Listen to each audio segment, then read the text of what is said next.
Fait que, donc, on est parti quand même depuis le mois de mars dans une thématique, le faire connaître, le faire connaître. Mais moi, j'ai rajouté parce que c'était quelque chose qui se dit dans les églises de division, mais c'est le plus important, c'est être connu. Connaître Dieu, le faire connaître, c'est une chose, mais être connu, c'est complètement une autre perspective. On a déjà commencé à voir ça à partir de la parabole des 10 vierges, les 5 folles et 5 sages. C'est là-dessus pas mal que j'ai basé, que j'ai reçu, puis semaine après semaine, le Seigneur m'a donné des révélations dans la parole, m'a ouvert une fenêtre là, au niveau d'être connu de Dieu. OK, on y va? Alors, s'assurer que nous sommes connus de Dieu afin de ne pas manquer le rendez-vous le plus important de toute nos vies. De tous les rendez-vous que vous aurez dans ce monde, le rendez-vous le plus important, c'est lorsqu'on va faire face à Dieu. Parce que là, devant Dieu, il n'y aura plus d'excuses, il n'y aura plus de raisons, il n'y aura plus rien. Il va n'y avoir que le discours de Dieu. Il va soit dire, bon et fidèle serviteur, entre dans la joie de ton maître. Ou l'autre, retire-toi de moi, je ne te connais pas. Donc, de là, l'important d'être connu de Dieu. OK? Donc, Matthieu 25, 1, 2, c'est la parabole des 10 vierges. Être connu de Dieu est une nécessité, une priorité de haut niveau. Hein? On voit ça des fois aux États-Unis quand il y a des attentats. Il y a des niveaux, hein? Vert, jaune, jaune-orange, je ne sais plus, là, puis rouge. C'est ça, c'est de haut niveau. Là, c'est une urgence. Mais être connu de Dieu, c'est une urgence, c'est une nécessité, c'est une priorité. Je pense que qu'est-ce que je vous apporte, qu'est-ce que moi-même je découvre, c'est qu'il faut porter une oreille attentive. OK, on continue? Deux éléments essentiels d'être connu de Dieu, de comment on est connu de Dieu. Un, vous en rappelez-vous? C'est de marcher, bien sûr. On n'est pas statique. On est en marche. Et même, Hébreu va dire de courir. Donc, on court, on marche. On n'est pas statique. On ne reste pas en position. On marche. Vous avez entendu hein, Moab puis Ammon? Ammon, stick in place. Tu restes en place, tu ne bouges plus. Non, on est en avant. On avance, on avance. Et c'est de marcher dans deux bases. Premièrement, ta volonté, et deuxièmement, dans la communion. On continue, on est rendu où? Donc, premier point, marquer dans sa volonté, on a vu, qu'est-ce qu'on a vu? Romains 12, c'est à partir de Romains 12, les deux aspects, la volonté et la communion, on trouve ça dans Romains 12. Premièrement, 1 à 8, c'est la volonté de Dieu, et ça nous emmène aussi au niveau des 7 sphères d'activité dans l'Église, c'est-à-dire une fois qu'on rentre dans l'Église, on n'est pas statique. On n'est pas juste sauvé. Hey, je n'ai pas retrouvé l'article, mais j'ai cherché hier un matin. Il y a un article que j'ai vu cette semaine, puis j'aurais dû prendre une note où c'était. Les chrétiens vampires. C'est macabre, hein? Ben, c'était macabre, Jésus sur la croix, de toute façon. Le sang coulé, on parle du sang, on chante des chants avec le sang. Mais les chrétiens vampires, c'est ça, accroche, c'est un titre qui accroche, hein?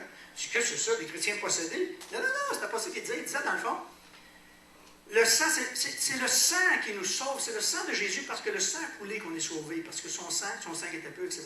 Mais il dit, il y a des chrétiens, qu'est-ce qu'ils font? Ils prennent une morte de sang, puis c'est tout. Il n'y a pas d'engagement, pas de consécration. Et ça, c'est des chrétiens vampires. Ils ont juste pris une partie, ils ont siphonné quelques gouttes de sang, puis c'est comme si ça suffisait. Non! Il faut être imbibé, il faut être trempé, il faut être consacré. C'est pas juste un instant de salut au départ, une prière, je suis sauvé, je t'en vais pour l'éternité, that's ouh, j'ai mon billet, je vais rentrer au ciel. C'est pas ça. C'est une vie consacrée. Et dans cette consécration, il y a 7 sphères d'engagement.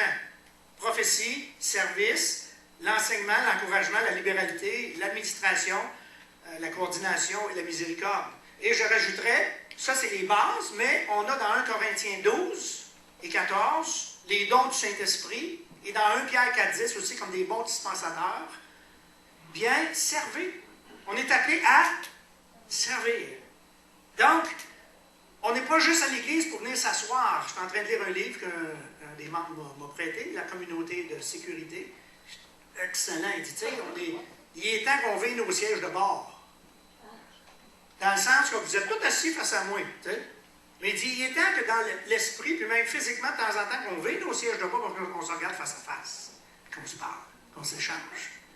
C'est pas juste l'histoire de quelqu'un qui enseigne. Oui, il y a un rôle d'enseignant. Il y a un rôle, j'ai un rôle d'enseignement maintenant. Vous avez un rôle de réceptivité, mais dans toute la grande mosaïque de l'Église, il y a un échange. Puis c'est là-dessus, c'est dans cette thématique-là qu'on va entrer par la suite dans la communion. Là, il y a une volonté, il y a les sphères d'activité, mais il y a la communion. On continue, on est rendu où? Ce soir, je suis rendu au bout. Romains 12, 9. Ah oui, ça, on va y aller ensemble. Ça, c'est le fun. Après ça, on rentre dans le deuxième point, la communion. La koinonia. Qu'est-ce que la koinonia? C'est la communion. Ce petit mot-là, on va regarder ça tantôt. Romains 12, 9. On va s'exercer. Exercez vos bouches. Mi, ma, mu, me. OK. Parce que le verset 12, 9, je l'ai pris dans plusieurs traductions. Et je veux que ça rentre dans notre esprit. Je veux que ça rentre dans notre esprit pour que ça descende dans nos cœurs. Parce que c'est la base de la communion qu'on a dans l'Église et dans le Seigneur. Et ça, ce sujet-là, là, je me retiens dedans. OK? Ça, ce sujet-là, c'est un des sujets que j'aime le mieux. C'est-à-dire l'Église, les bases de l'Église. Qu'est-ce qui fait qu'on est une Église? Qu'est-ce qui fait qu'on est un corps? Qu'est-ce qui nous motive? Quelle est la motivation du pourquoi qu'on vient à l'Église un matin, que lorsqu'on va s'en aller? Qu'est-ce qu'on repart avec quoi? Est-ce qu'on va être les mêmes personnes en rentrant qu'en sortant? Pas supposé. On est de gloire en gloire, de transformation en transformation, de mieux en mieux. On est équipé. Dieu veut nous équiper. Dieu veut nous remplir de son Saint-Esprit. Dieu veut nous faire vivre une expérience extraordinaire dans la vie de l'Église, dans son royaume, pour lequel il est mort, ressuscité. Il a dit, le royaume maintenant, c'est là. Maintenant, c'est à votre tour. Allez-y. Allez-y. Engagez-vous, qu'il disait. Oui, merci, amen. Et peut-être que vous dites, moi, je ne me suis pas engagé tant que ça. Ah, fournez ballonné. L'engagement dans le Seigneur Jésus, c'est comme c'est un package deal. Tu signes sa feuille, il n'y a rien sur la feuille. C'est pas comme si tu amènes une feuille, tu dis, bon, mais le Seigneur veut la vie chrétienne, je veux la vie de même. Voici mes points. Le Seigneur dit, jette ça aux poubelles, donne-moi une feuille blanche, signe ton nom, m'a écrit dessus. Ouais, mais tu vas écrire quoi? Laisse faire. Fais-moi confiance. Ouais, écris des bonnes affaires, laisse faire, fais-moi confiance. C'est comme, non, signe ta feuille, laisse-moi faire. Et si tu ne comprends pas, continue quand même. Tu vas comprendre un jour. Et puis, ce n'est pas toujours facile. Mais la base de Romains 12, 9, quand il part sur le domaine de la communion, il part avec quoi? OK, on y va tout ensemble? On y va, allez-y. On lit tout ensemble, là, en game. Go!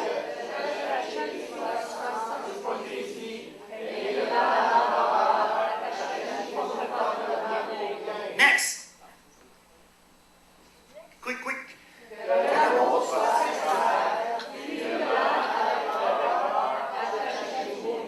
Go, next.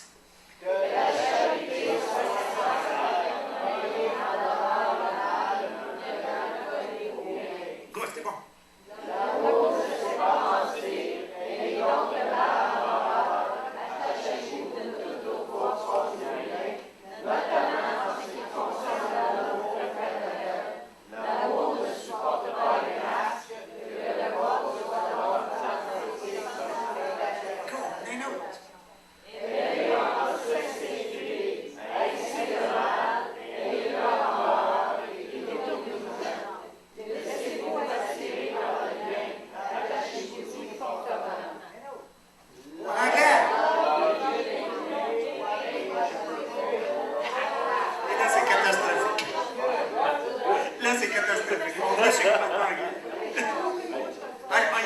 Let love be genuine.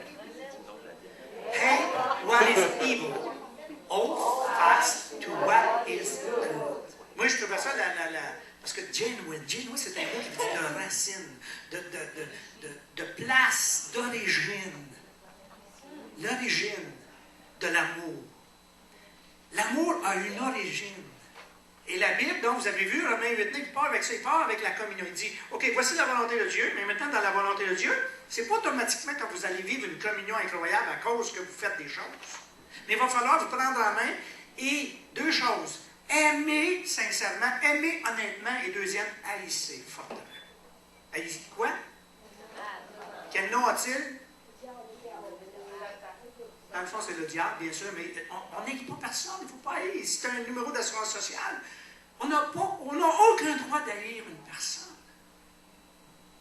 On a des comportements à sécuriser notre environnement. La Bible est claire, elle nous donne plein d'informations. Mais la haine ne fait pas partie du plan de Dieu pour la communion. Donc, c'est pour ça que le dialogue, la compréhension, cette idée d'amour, écoutez, là, vous avez entendu Bill avec quelques histoires, mais multipliez toutes les histoires des églises. Et moi, je suis en contact avec plein de monde là, au travers Facebook. Il y a juste Twitter, je ne peux pas aller, là, c'est trop compliqué, là, puis ça fait trop. Là, plein de monde, LinkedIn, là, puis Twitter. Non, juste Facebook, là, j'en ai en masse. Et puis, je deal des fois avec des personnes. Là. Des fois, je compte ça à ma femme, puis je dis, ben voyons donc, sur quelle planète il est, là? On ne parle pas de... Pardon? Face to face, là, ouais, mais on échange, puis certains, ça va bien, puis d'autres, c'est comme, pourquoi il pense de même? Il a pris ça où, là? Pourtant, la Bible, les éléments qu'on a en main pour avancer sont tellement évidentes. Bon, sont évidentes pour moi, mais ce ne l'ont pas pour d'autres, en tout cas. Que la charité soit sans hypocrisie. Le mot hypocritus, dans le grec, vous savez ce que ça veut dire? C'est le mot qui a donné le sens au mot acteur. Sans masque. Que l'amour soit sans masque. Hein? On dit ça souvent dans le gars, il y a plein d'hypocrites, il y a plein de masques. Ça se peut. Mais justement, on est là pour essayer de les faire tomber. On n'est pas là pour essayer de battre les gens, puis de laisser le masque apparaître, puis de les battre jusqu'à temps qu'ils saignent. Là. On est là pour essayer qu'eux autres mêmes puissent enlever le masque et dire, ben voici, la réalité, c'est ça. Tu sais, je pourrais en compter plein d'histoires, des fois, où les gens m'ont abordé, puis pour des sujets, puis à un moment donné, ben, il faut que je te le dise. OK, tu veux dire? Ben ça. OK, ça. Ben, tu n'es pas étonné. Tu ne me mets pas de voir. Tu ne me fais pas ci. Tu ne fais pas ça. Ben non, pourquoi je le fais? Tu as été honnête avec moi. Donc, la seule bonne chose à faire, c'est de te rendre l'appareil, c'est de t'aimer, mais de dire, OK, qu'est-ce que je peux faire pour que ça change dans ta vie? Il y a peut-être des choses, les gens n'ont pas compris sur ta personne, etc. Parce que, peut-être dans certains contextes, c'est ça qui est arrivé. Tu sais, les mauvaises histoires, les abus de toutes sortes. Combien de fois, hein? Les gens viennent et sont sur le break, là. Maintenant, dans le sauna, à Ottawa, dans le bain tourbillon, voyons, dans le jacuzzi. Oui, mais moi, j'étais à prière là, avec la gang d'Ottawa, mais Manon, elle était dans le sauna. Moi, je travaille, puis elle... Oui, quand je fais pitié. Elle faisait pitié. Mais là, il y avait une chinoise, une japonaise, je ne sais pas trop, là. Une japonaise ou quelque chose de même. Ça ressemble tout. Oui, non. Et là, Manon, elle commence à jaser avec, tu sais, juste simplement, bonnement, tu sais. Ah, tu viens de où, toi? Qu'est-ce qu'elle a répondu?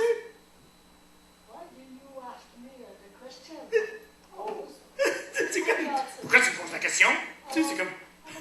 Oh! Tu sais, on avait jasé la veille avec un monsieur, là, un infirmier qui venait de Sudbury, une bonne discussion. Tu sais, moi, j'en sais écouté, puis là, on est venu pour prier. Ah, ouais, on a besoin de ça, ouais. Là, Manon a continué, elle dit, moi, j'ai de, tu sais, pourquoi tu me poses la question? Pourquoi tu veux savoir où je reste? Tu sais, c'est comme, wow! Tu sais, mais, non, elle, qu'est-ce qu'elle a vécu dans le passé pour qu'elle aille sur le break de même? Ben là, elle est curieuse. Ayez le mal en horreur. Elle a vraiment ôté son masque, elle était claire. Ferme-moi pas. C'est clair. Attachez-vous fortement bien. OK. Acte 2, 41. Je me suis vous lire ça, puis j'ai tiré 4 points. C'est bizarre, mais c'est la première fois que je tire 4 choses par rapport à la communion. Parce qu'on va retrouver cet aspect de communion, bien sûr, au départ de l'Église, dans ce déferlement du Saint-Esprit. Et dans le fond, ce que le Saint-Esprit a fait, bien sûr, il y a eu des langues, il y a eu des dons, etc. Mais ce qu'il y a eu, ça a été le départ de cette communion, de cette koinonia, qui était à la base de l'Église du début et qu'on doit retrouver. Alors, ceux qui acceptaient sa parole, acte 2, 41, je l'étudie? Oui. OK. Il doit être marqué, là. Ah, il est marqué. Ceux qui acceptèrent sa parole furent baptisés. La première affaire qu'on trouve, la première caractéristique qu'on trouve après le sermon, puis ce matin, j'ai dit ça dans la salle de prière, ce qui venait à mon esprit, c'est le sermon de Pierre. Quand Pierre prêchait pour la première fois avec l'audace, une fois que le Saint-Esprit a saisi Pierre, puis Pierre là, a commencé à être nouveau, a commencé à être différent. Et là, ça dit que son discours a été comme une flèche. Et là, ils eurent le cœur vivement touché. Et ceux qui acceptaient sa parole, donc la parole de Pierre, qui était dans le fond la parole de Dieu au travers de Pierre, remplie du Saint-Esprit. Alors, l'effet qu'elle a eu, c'est quoi? Ceux qui acceptèrent sa parole furent baptisés. Alors, là, c'est comme, il y a 4 mots qui est sorti de mon esprit quand j'étudiais ce passage-là. C'était nouveau, ça. Il y a eu, dans le fond, premièrement, une identification avec Christ. C'est la première fois, donc, que cette identification avec Christ est aussi forte. Qu'est-ce qu'on doit faire? Bien, ceux qui acceptèrent sa parole furent baptisés. C'est-à-dire baptisés dans l'eau. Baptisés dans l'eau qui était, puis on voit ça dans Romains 6, puis dans la parole de Dieu, Jésus a dit, celui qui sera baptisé, et c'est tout l'aspect du baptême. L'aspect du baptême, à l'époque, n'oubliez pas une chose. C'était une reconnaissance, une identification, ici à ce moment-là, on baptisait au nom de Jésus-Christ, pour la repentance, pour le pardon des péchés. Et mettez-vous dans la perspective que par la suite, les eaux du baptême vont devenir une référence pour l'abandon de la religion de l'époque. Ce n'est pas juste l'aspect de s'identifier avec Christ. Ce n'est pas juste l'aspect d'accepter le message de Christ. Mais en même temps, c'est une signature d'une possiblement déclaration de mort sur leur propre vie. Parce que les Juifs n'avaient pas compris. Ce n'est pas tout le monde qui a accepté le Seigneur. Ce n'est pas tout le monde qui a reconnu le mystère de Christ. Alors, cette identification, puis c'est plus qu'une identification, j'irais même jusqu'à dire une fusion. La Bible est claire, lorsqu'on s'unit à Christ, Christ désire se fusionner avec nous. Pas juste de dire, tu sais, un badge, là. Tu sais, moi je suis identifié. Mais c'est pas juste un badge que le Seigneur veut. Il ne faut pas juste dire, ah, moi je suis chrétien parce que, regarde, j'ai un badge. Quand je sors d'église, j'enlève mon badge. Non, c'est une identification profonde, une identification de cœur. C'est une fusion où je laisse Christ. Les eaux du baptême représentent l'engagement, la fusion. Je m'identifie à Christ. C'est pour ça que les baptêmes sont publics. Ça m'est déjà arrivé dans l'histoire d'église. Les gens ils laissent faire baptiser d'un bain tout seul chez eux. Je dis non, à moins que tout ça est en train de mourir et qu'on n'a pas de choix. Puis il y a des. Tu sais, OK. Mais le baptême est public. Ouais, mais là, je me fais baptiser publiquement. Mon père et ma mère vont me mettre dehors. Mais là, tu n'as rien compris de l'identification avec Jésus-Christ. Parce que Jésus-Christ a dit, si tu veux me suivre, tu dois être prêt à abandonner. Alors, tu n'as pas saisi l'abandon? Cette identification. Donc, c'est le point de départ. On abandonne nos vies pour prendre la vie de Christ.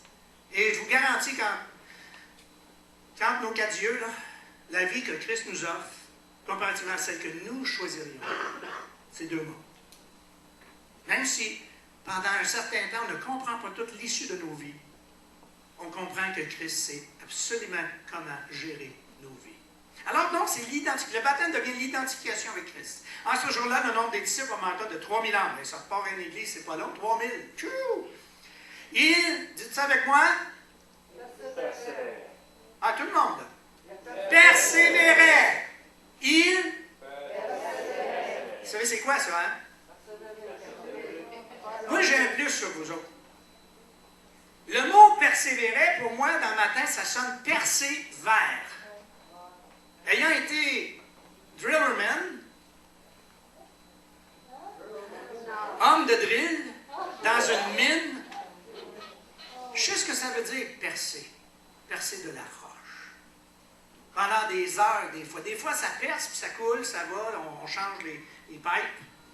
Mais d'autres fois, la pipe qui prend 5 minutes à percer un roc va en prendre 1 heure à percer un autre roc.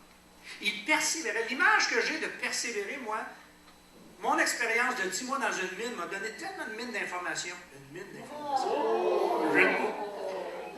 Parce que persévérer a tout un autre sens.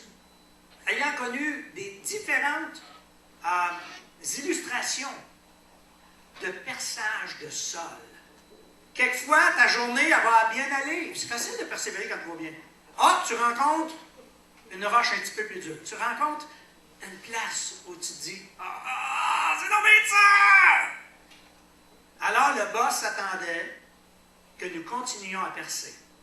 Et quelquefois, il fallait regarder, c'est des pierres au diamant. Non, peut-être qu'on se disait, OK, là, écoute, là, c'est pas normal. Et là, si on avait percé 100 pieds, à raison de 5 pieds le tuyau, ça fait combien de tuyaux? 20 pieds. Hein, c'est dur à se faire avec des calculatrices de penser mentalement. Hein, les tuyaux pesaient 150, 175, peut-être 200 livres, des tuyaux de métal. Ça voulait dire que les 20 tuyaux que j'avais mis un à la fois avec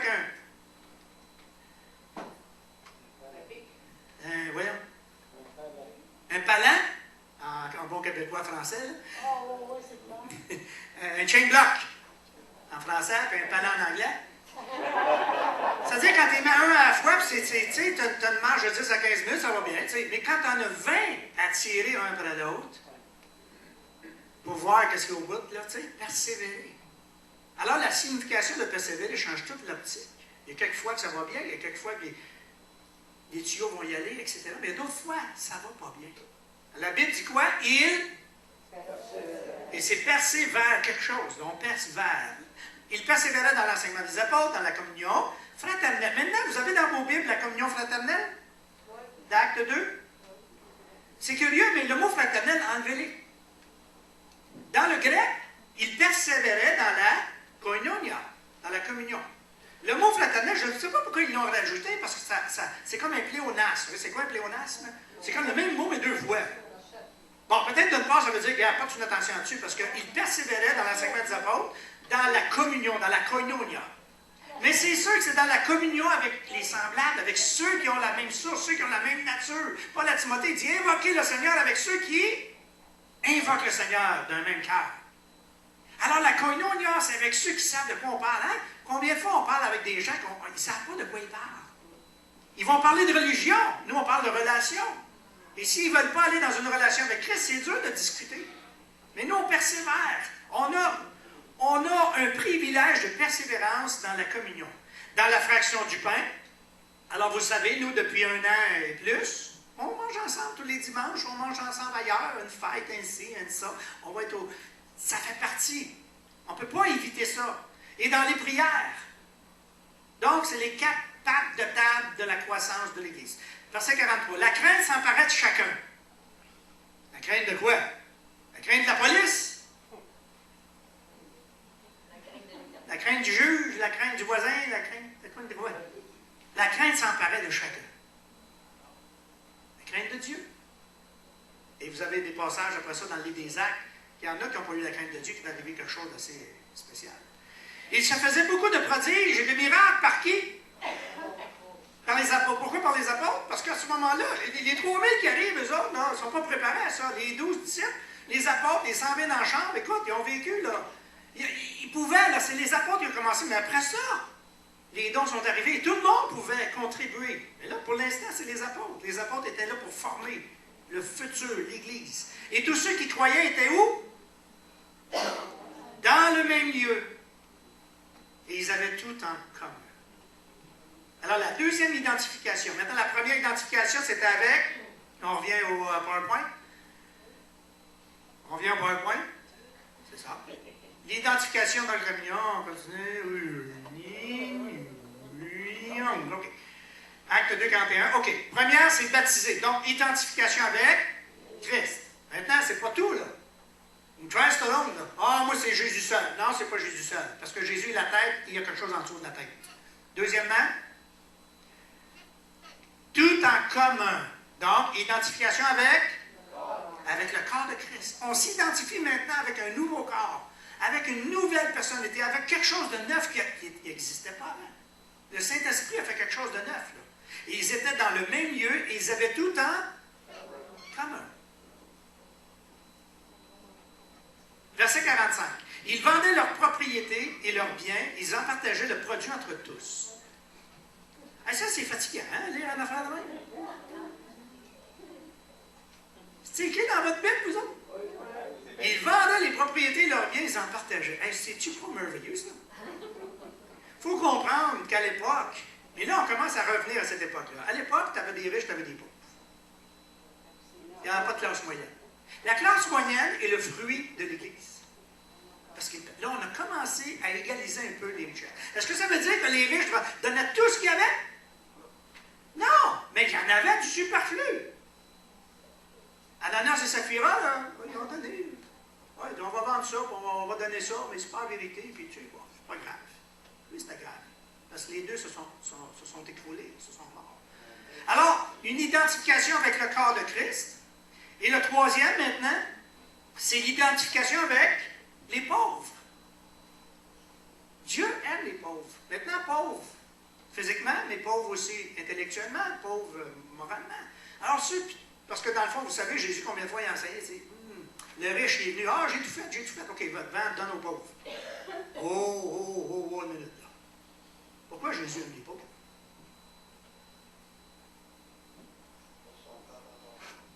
Parce qu'ils n'ont pas grand-chose à abandonner. Qu'est-ce qu'on a abandonné? Plus il y a des richesses, hein, vous savez, que sert-il à un homme de gagner? C'est le présent. Cette vision du monde, et c'est-tu un matin, c'est-tu Pierre? C'est Pierre, tu nous donnes une parole dans la prière, dans la chambre de prière ce matin, par rapport au bien de ce monde. T'en souviens-tu? Oui, tu as dit quelque chose par rapport au bien de ce monde. La concentration. Tu étais tellement concentré que tu ne t'en rappelles plus, mais tu as dit quelque chose par rapport à cette portion-là des Écritures. Dans le fond, les richesses de la terre, il n'y a rien qui nous suit. Là. Mais il y a une identification avec les pauvres. Ce qu'on fait à l'extérieur, la semaine passée, il y a deux petits-enfants qui sont venus, mais j'ai faim! Ouais, on a trouvé de quoi, ils ont nourri. Là, j'ai vu que la mère, après ça, n'était pas contente. Là. Mais j'ai voulu y parler, me dire, il n'y a pas de danger, parce que c'est une église, il y a des mondes bizarres là-dedans, il y a du monde avec des grands robes noires et des voiles. Il y a toutes sortes d'affaires qui se disent sur nous autres. Je n'ai pas eu le temps d'y parler à maman, là. La sécuriser, ne t'inquiète pas. Là. Après ça, écoute, on a fini de manger, il y a deux jeunes filles qui arrivent en patin à roulettes. Dans la porte, là, qu'est-ce qui se passe? C'est qui les a reçus? C'est toi? C'est qui ça? Ah, mais là, les deux autres, ils ont dit qu'ils avaient mangé, fait que ces deux-là sont venus et ils avaient faim. Mais tu sais, puis là, tu dis, là, il était trop tard, on avait tout fini de manger, mais tu dis, le Seigneur, il aime ça. S'ils viennent juste ici pour manger, il y a d'autres qui disent, non, il faut que tu viennes ici pour manger, il faut que tu écoutes la parole de Dieu, puis il faut que tu te repentes, puis il faut que tu acceptes Jésus, sinon tu ne nourris pas. Bien, c'est pas notre rôle. Nous, notre rôle, c'est de répondre aux besoins, dans la mesure des capacités que l'on a. Donc, on s'identifie avec les pauvres. Est-ce que ça veut dire qu'on va s'identifier juste avec les pauvres, pas avec les riches? Ben non, parce que ça va prendre des riches pour nourrir les pauvres. Mais, de satisfaire. Combien de fois j'ai conseillé des gens venaient me voir, pasteur, je veux m'acheter un char. Là. OK, ça, le char, tu dis, il coûte 75 000 $. Tu vas-tu le donner après ça, en mettant moi? Mais là, ma question, c'était, est-ce que le char de 75 000 $, puis là, il y avait un autre char, lui, il coûtait 40 000 $. Quand j'ai dit, est-ce que le char de 40 000 va te rendre au même lieu que celui de 75 000? Ah oui. Bon, qu'est-ce que tu penses qui est mieux? À moins que tu aies le superflu à tout casser, là, puis tu sais, pour toi, 75 000, c'est comme 2 $ dans tes poches, là. Je ne sais pas s'il y en a ici, là, mais... non, j'en connais pas. Ben, j'en ai connu, là, mais tu sais, la sagesse. Mais les pauvres, et tout ce qu'on peut faire pour aider les gens de la société, donc c'est la tâche de l'Église. Donc, il y a une identification. Et quatrièmement, ils étaient chaque jour, tous ensemble, assidus au temple, ils rompaient le pain dans les maisons, prenaient la nourriture, joie, simplicité de cœur, louant Dieu, trouvant grâce auprès de tout le peuple. Et le Seigneur ajoutait chaque jour ceux qui étaient sauvés. L'identification avec, il ajoutait ceux. L'identification avec les perdus. Donc, c'est quatre identifications. On part de la base, on s'identifie avec Christ, on vit en Christ, on se laisse immerger en Christ, on s'identifie avec le corps, donc on rentre dans le corps, on serre le corps, on regarde les dons spirituels, on demande la volonté de Dieu pour savoir comment on va servir dans le corps, comment on va être un avec le corps. Troisièmement, les pauvres, quand on a les moyens, quand on voit des besoins, comment je peux répondre? Si tu as la capacité, tu réponds. Si tu ne l'as pas, tu ne peux pas. Mais quand tu l'as, tu peux. Puis on peut tous. De toute manière, on est au Canada, on n'est pas en Afrique. Et quatrièmement, avec les perdus. Une place d'excellence. Une place où, souvent l'Église, peut-être dans les... Pas maintenant, mais là, 10, 20, 30 ans, les perdus, c'était comme, ils ne touchent pas aux perdus, ils sont perdus. Là, va pas au milieu des pécheurs, là, tu vas être contaminé. Là. Mais non, c'est nous autres qu'il faut les contaminer. C'est nous autres avec une attitude, avec un délaissement du péché, mais d'être au milieu des pécheurs. Des fois, c'est douloureux, des fois. Hein? D'être au milieu des pécheurs. Surtout ceux qui sacent. Des fois, mon ami en arrière, c'est dans la cour, les premières années, là, il ne sacrait pas là, il sac à la tour de bras. Il me décrotte les oreilles de temps en temps. Je dis, qu'est-ce que tu dis? Mais je pourrais dire, arrête de sacrer, je ne change pas de plus. Là. Moi, je suis chrétien, je suis pasteur, puis entendre sacrer, oh, le nom de Jésus. Il y a une manière de fonctionner, de dire, ça m'agace.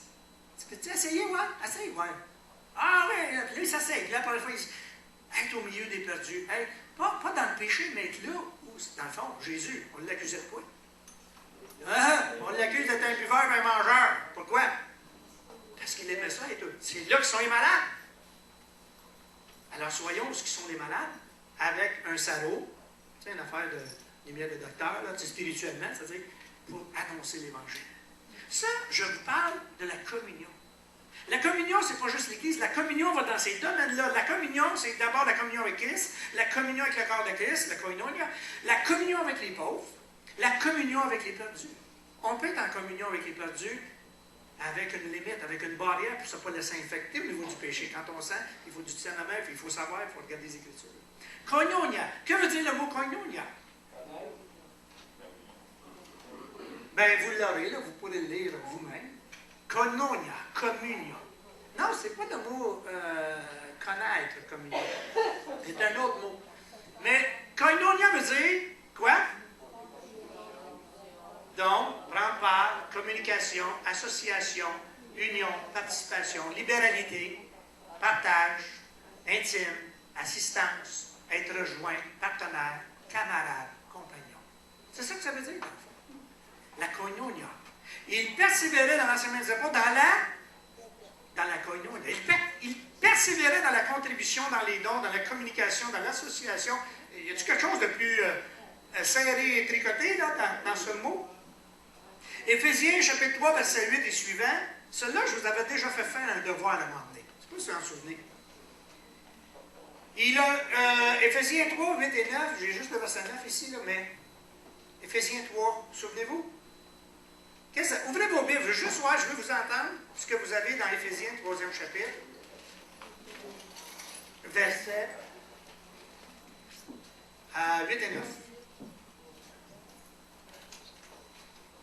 À moi qui suis le moindre de tous les saints, l'apôtre Paul qui parle, cette grâce a été accordée d'annoncer aux païens les richesses incompréhensibles de Christ. Verset 9. Et de mettre en lumière quelle est le mot que vous avez là, dites-moi-le, fort. Y a-t-il quelque chose? Quelqu'un d'autre que le mot dispensation? Ben, moi, j'ai le mot communion de travers. Je l'avais barré pour le mot communion. OK, non, mais il t'a pas écrit, tu l'as écrit toi-même. Je l'avais écrit moi-même. Ah, c'est une bonne élève, ça. OK, toi, t'as quoi? Administration.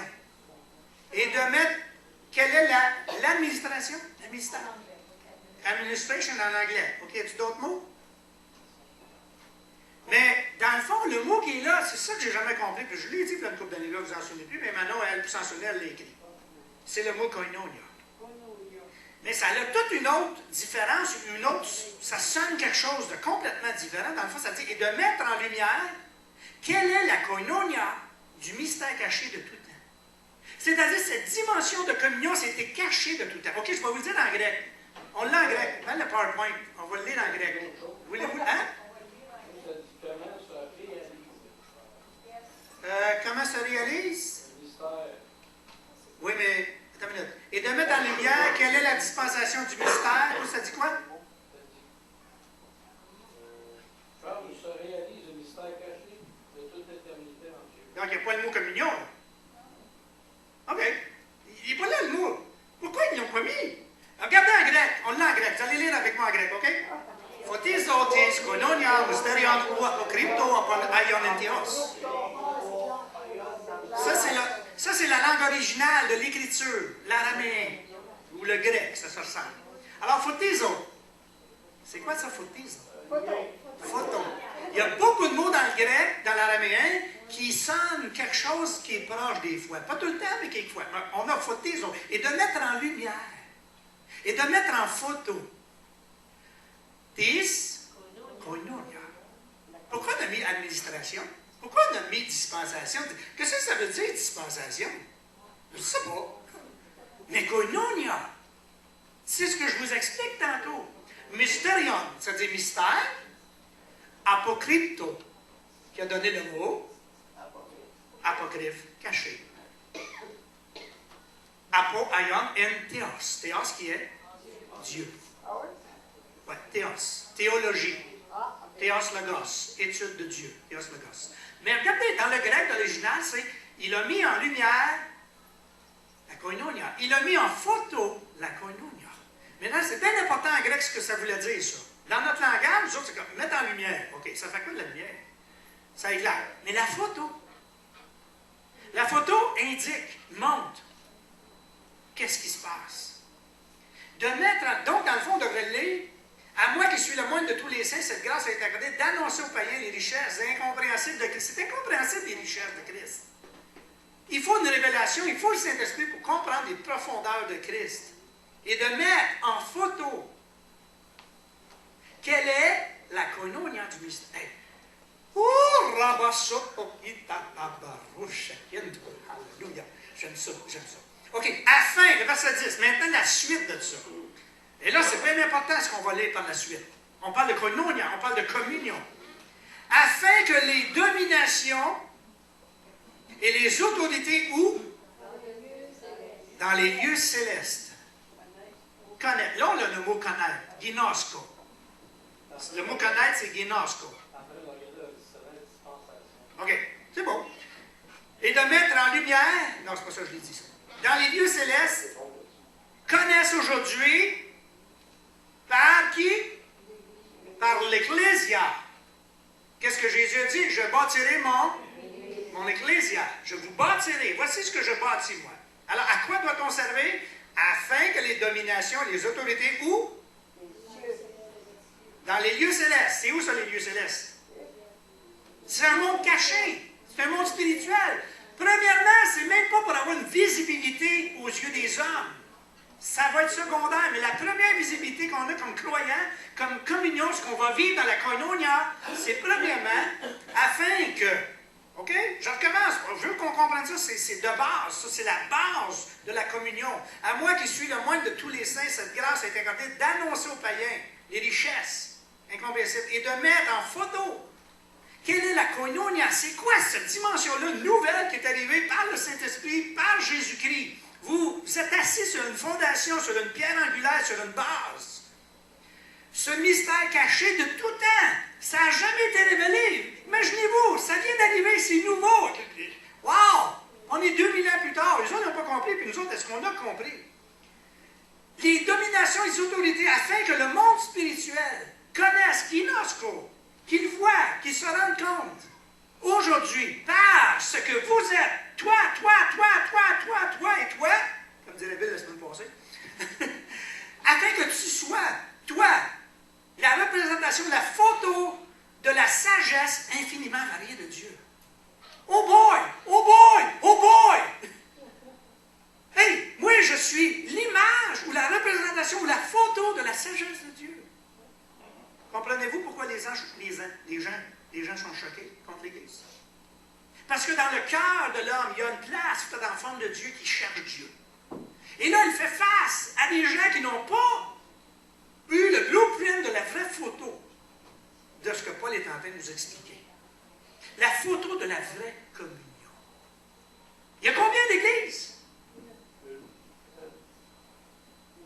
Êtes-vous sûr? Il y en a une seule.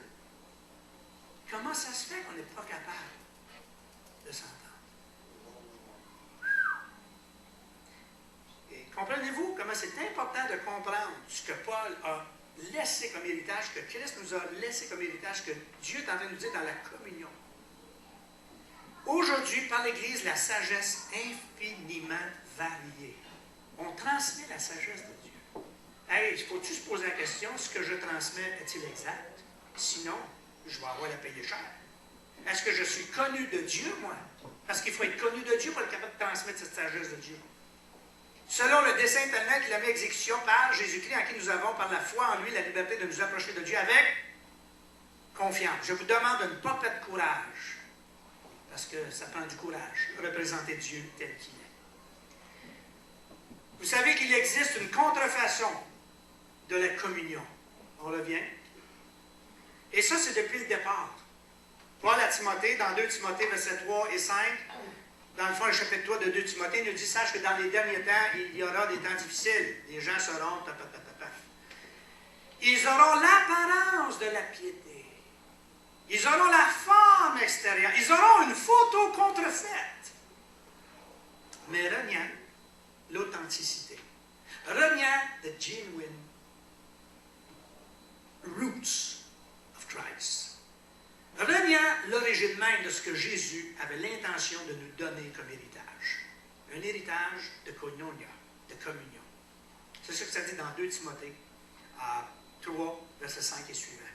L'apparence et la forme. Alors là, nous autres, on dit, ah oui, c'est les sectes, c'est les autres religions, mais même non, parce que Paul adresse l'Église. Il dit qu'à la fin des temps, c'est ce qu'ils vont dire, l'Église, nous sommes l'Église, etc. Ils auront la forme. Lisez 2 Timothée 3, vous allez voir toutes les caractéristiques. Mais reniant ce qui en fait la forme. Faut-tu travailler sur la forme? Faut-tu travailler sur l'extérieur pour savoir les profondeurs, pour savoir si on est enraciné, si on est dans la koinonia. Une des bases, une des fondations majeures d'une bonne et saine communion. Savez-vous c'est quoi la base? Continue donc, hein? 5 minutes. La base, la fondation ou la pierre angulaire pour une bonne et saine communion. Prenez une chance. La page à 5 parce qu'elle voit sur le PowerPoint. C'est quoi cette base-là? Qui a dit ça? Là? Et l'amour. C'est ça, mettons? Oui! Yes! 1 Corinthiens 13. Écoute, j'ai relu ça, là.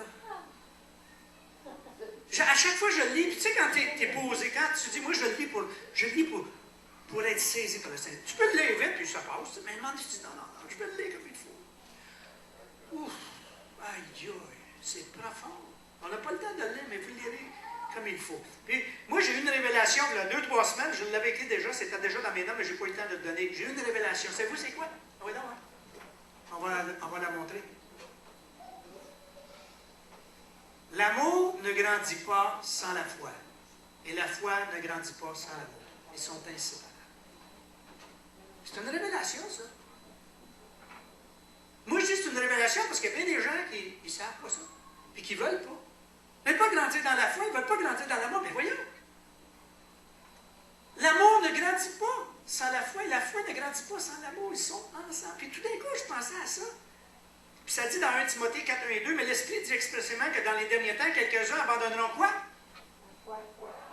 Oh, la foi. Pour s'attacher à des esprits séducteurs, des doctrines de démons. Hypocrisie de faux docteurs portant la vague affectueuse dans leur propre conscience. Abandon de foi. Puis ça m'a venu, le Matthieu 24, le chapitre apocalyptique, Matthieu 24, qu'est-ce qu'il dit, lui? L'amour du plus grand se le fond dire. Alors là, c'est juste après que. Ça, j'ai écrit ça pour à peu près un mois, cette phrase-là. Puis là, tout d'un coup, ça m'est venu les deux passages. Foi et amour. C'est-à-dire que l'amour sans la foi, c'est inutile. Et la foi sans l'amour, ça n'a pas de sens. Et la foi et l'amour sont les bases de la koinonia, de la communion, parce que c'est l'amour de Christ qui nous a établis sur une fondation solide. C'est la foi aussi. Est-ce que Jésus avait besoin de foi pour faire ce qu'il a fait? Pensez pas parce qu'il est à Dieu qu'il n'a pas de foi. Il a délaissé le ciel, il a délaissé plein de caractéristiques de sa vie pour passer au travers d'un chemin de croix, de calvaire, pour nous donner un héritage d'amour, de foi. Le mot abandonner, c'est bien sûr, abandonneront la foi, l'amour. Hébreu dit, mon juste, il ne vient pas de la foi, mais s'il se retire, mon âme ne prend pas plaisir. Se retirer en dehors des plans de Dieu. Is displeased, je le dis en anglais. Ça déplaît à Dieu. Ça déplaît énormément. Ça ne plaît pas à Dieu. Se retirer ne plaît pas à Dieu. Nous ne sommes pas de ceux qui se retirent pour se perdre, mais de ceux qui ont la foi pour sauver leur âme. La communion, la koinonia. Gars, qu'est-ce qu'on a saisi ce matin? On n'a pas saisi grand-chose dans le fond. On a effleuré quelque chose de profond. À moi qui suis le moindre des saints, cette grâce a été acquise. C'est une grâce que Paul avait. Est-ce que Paul comprenait totalement ce qu'il est en train d'écrire? Non, parce qu'il dit à moi qui suis le moindre des saints. Il comprenait que, attends une minute, là, wow. Qu'est-ce que tu nous dis là, Seigneur? Qu'est-ce que j'écris là? Et de mettre en photo, en lumière, quelle est la communion du mystère caché de tout temps. Voyez-vous pourquoi le diable fesse tellement sur l'honnêteté, la franchise, la vérité? Pourquoi il divise l'Église? Parce que la division est le contraire de la koinonia. Et moi, je me suis toujours levé pour ça quand on parle de division. Ça n'a jamais raison d'être. Jamais à 100%, même à 150%. Ça n'a pas de raison. Parce que c'est contre le plan original de Dieu. Parce que c'est ce que Paul nous a laissé comme héritage. Tout le mystère de tout temps. Le diable, il ne savait pas ça. C'est juste quand le diable a entendu Paul ou a vu Paul écrire qu'il a dit « Oh, on va commencer à mettre le trouble dans le peuple de Dieu. » Puis même, on va lui faire croire que c'est normal. On va l'anesthésier. On va lui donner des philosophies. On va lui faire croire que, quand Bill disait la semaine passée, Dieu comprend. Non, Dieu ne comprend pas. Parce que ce n'est pas ça qu'il a voulu comme plan pour l'Église. C'est un plan de communion, de koinonia, de rapprochement, d'engagement, d'association. Ça a l'air à vouloir dire de quoi? Je veux juste rajouter que ce matin, dans ma lecture, je lisais l'histoire de Jésus quand il était devant Pilate, puis que lui avait averti Pierre que Pierre allait le renier. Puis que Pierre avait dit, il n'y en a pas question, je ne te renierai pas, puis je vais te suivre. Puis après, quand il était dans le jardin, ce qui s'est produit, c'est que Pierre a pris son épée, puis a coupé l'oreille d'un des soldats. Et Jésus a repris Pierre, puis il a dit, non, Pierre, serre ton épée.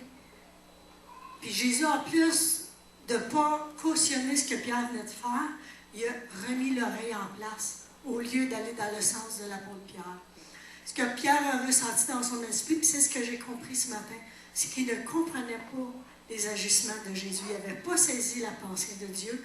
Et c'est pour ça que ça l'a amené au point de renier Christ. Et c'est quand il a renié Christ qu'il a compris son état à lui. C'est la foi. La foi a été ébranlée parce qu'il avait la foi en sa propre compréhension de Dieu. Et c'est pas comme ça qu'on doit avancer dans la foi. C'est vraiment dans ce que Dieu déclare et non pas de ce que nous on croit et de ce que nous, on ressent, mais de ce que Christ déclare. Si Pierre avait saisi ce que Christ déclarait, puis il avait pris par la foi, il ne se serait pas rendu dans cette position-là. C'est ce que j'ai pu comprendre ce matin, puis je trouvais qu'avec ce que Michel partageait, par rapport à la communion, la foi et l'amour, c'est d'aller saisir ce que Christ a déclaré et non pas nous ce qu'on voudrait que lui déclare, comme Pierre voulait que Christ fasse. Parole de sagesse. Amen. Levez-vous.